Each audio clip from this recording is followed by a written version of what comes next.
এই দুর্ঘটনায় কিন্তু মানুষের প্রাণও যেতে পারতো। তার কারণ হচ্ছে যে সময় দুর্ঘটনা ঘটে সেই সময় প্রচুর মানুষ প্রাতঃভ্রমণে বেরোন ঠিক ওই অঞ্চলে। অনেকে রয়েছেন বিভিন্ন পরীক্ষায় পাশ করার জন্য, তারা সেই ফিজিক্যাল টেস্টের জন্য সেখানে দৌড়ন। তো সেই ক্ষেত্রে এই যে বিলাসবহুল যে গাড়িটি এই দুর্ঘটনার সম্মুখীন হয় সেটার পেছনে কারণ হচ্ছে গতি। এবং তোমায় জানিয়ে রাখি, একটি তথ্য দিয়ে রাখি, যে এই গাড়ির যেটা সূত্র মারফত জানা যাচ্ছে যে পলিউশন ফেল ছিল।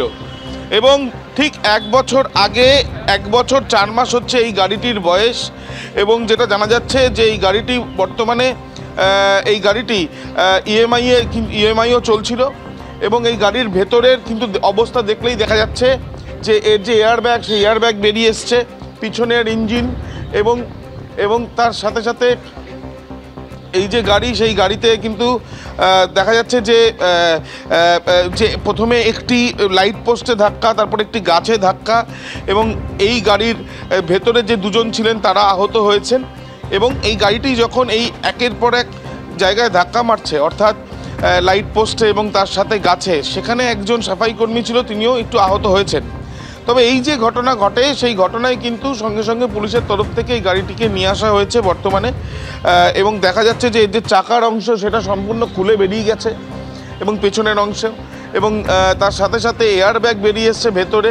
2 সিটার এই যে গাড়ি, সেই গাড়িটা একটি বিলাসবহুল গাড়ি। এবং ফারারি কোম্পানির এই যে গাড়িটি, সেই গাড়িটি বিভৎসতা সেটা সামনে দেখলেই বোঝা যাচ্ছে।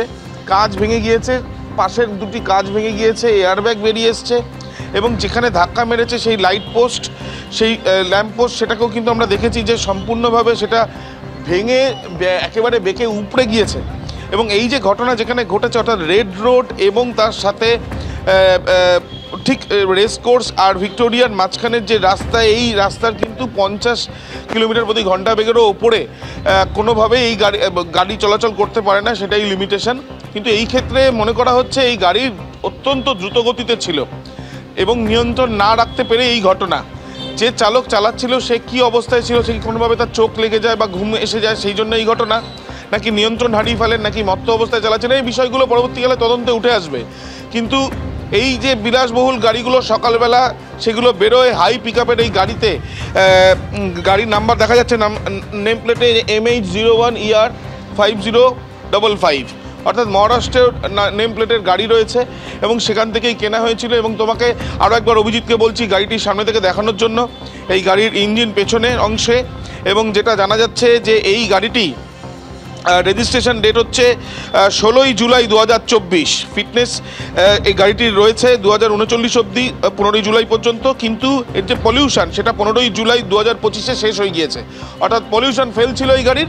এবং তার সঙ্গে সঙ্গে এই গাড়িটা নিয়ে সকালবেলা যখন বেরোনো হয় তখন কিন্তু এই দুর্ঘটনার সম্মুখীন হয় এই গাড়িটি। গাড়ির ভেতরে যে দুজন ছিলেন তিনি আহত হন এবং তার সাথে সাথে একজন সাফাই কর্মী তিনিও আহত হন।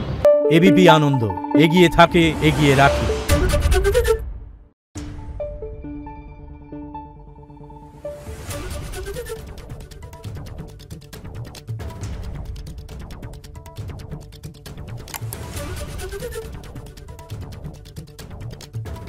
Thank you.